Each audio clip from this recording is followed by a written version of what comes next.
Je me souviens de ce jour comme si c'était hier. Madame Palmer était assise en face de moi, sur cette vieille chaise en bois usé. Ses yeux fatigués me fixaient avec cette gravité que je connaissais trop bien. Elle me parla d'une voix douce, presque fragile, m'annonçant qu'elle allait bientôt quitter le pays, cherchant à laisser derrière elle les souvenirs qui la hantaient depuis si longtemps. Une fois seul, je me suis tourné vers le mur. Là, exposée dans un cadre simple, se trouvait cette lettre qu'elle m'avait envoyée il y a de cela 8 ans, peu après le décès de sa fille d'une overdose. Elle y exprimait toute sa gratitude pour ma présence ce jour-là, pour mes mots et pour la manière dont j'avais su écouter sans juger. Cette lettre me rappelle que parfois, notre travail peut avoir un impact, même dans les moments les plus sombres. Je la regardais chaque jour en arrivant au bureau. Mais ce soir, après la visite de Madame Palmer, quelque chose me hantait. L'affaire de sa fille ne quittait pas mes pensées. Peut-être était-ce le fait de savoir qu'elle partait, ou juste la curiosité. Quoi qu'il en soit, après ma ronde habituelle et un dernier tour des cellules, je me suis retrouvé devant mon bureau. J'ai ouvert le meuble classeur, cherchant le dossier de l'affaire Palmer. Je n'avais pas ouvert ce dossier depuis des années, mais je l'ai immédiatement reconnu. Je l'ai posé sur mon bureau et l'ai ouvert. La lettre de la fille, ce poignant adieu, était là, soigneusement posée parmi les documents. Je l'ai relu, chaque mot pesant de plus en plus lourd à mesure que mes yeux parcouraient la page. C'était toujours aussi déchirant, cette douleur dans ces mots, ce désespoir. Mais quelque chose d'étrange m'a frappé cette fois-ci. Je me suis arrêté, les sourcils froncés. Il y avait quelque chose de familier dans cette écriture. J'ai jeté un coup d'œil au mur, à la lettre encadrée de Madame Palmer. Puis, j'ai comparé les deux. C'était la même écriture, la même inclinaison des lettres.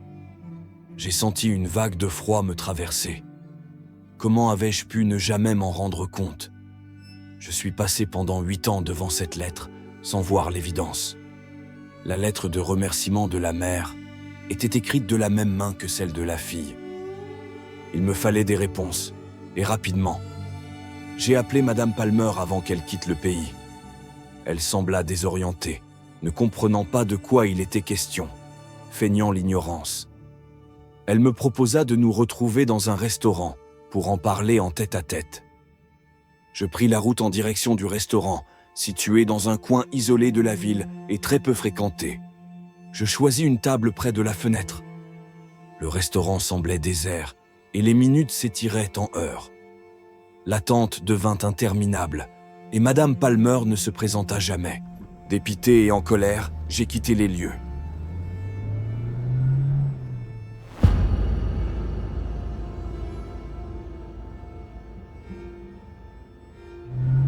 Sur le chemin, les questions tournaient en boucle dans ma tête. Arrivé au feu rouge, quelque chose n'allait pas. Malgré mes efforts pour ralentir, les freins ne répondaient pas.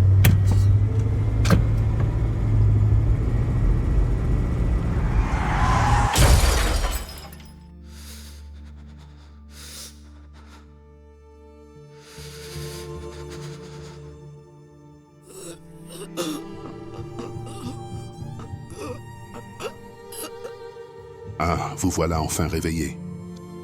Ne tentez surtout pas de bouger ou de parler pour l'instant. Vous avez eu un grave accident et vous venez tout juste de sortir d'un coma de 3 jours. Vous souffrez d'une paralysie temporaire. Je repasserai plus tard pour voir comment vous allez. Mais pour l'instant, reposez-vous. Votre rétablissement prendra du temps. Le médecin quitta la chambre. Ne pouvant ni bouger ni parler, j'en ai profité pour me reposer.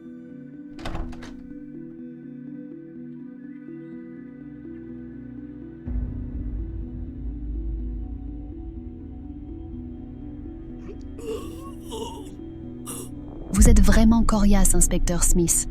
Mais vous n'auriez pas dû être aussi curieux, fouiner comme vous l'avez fait. Maintenant, il est trop tard pour revenir en arrière.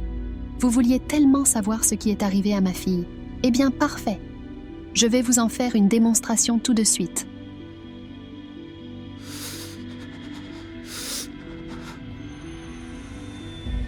Bon, il est temps de se dire adieu, inspecteur.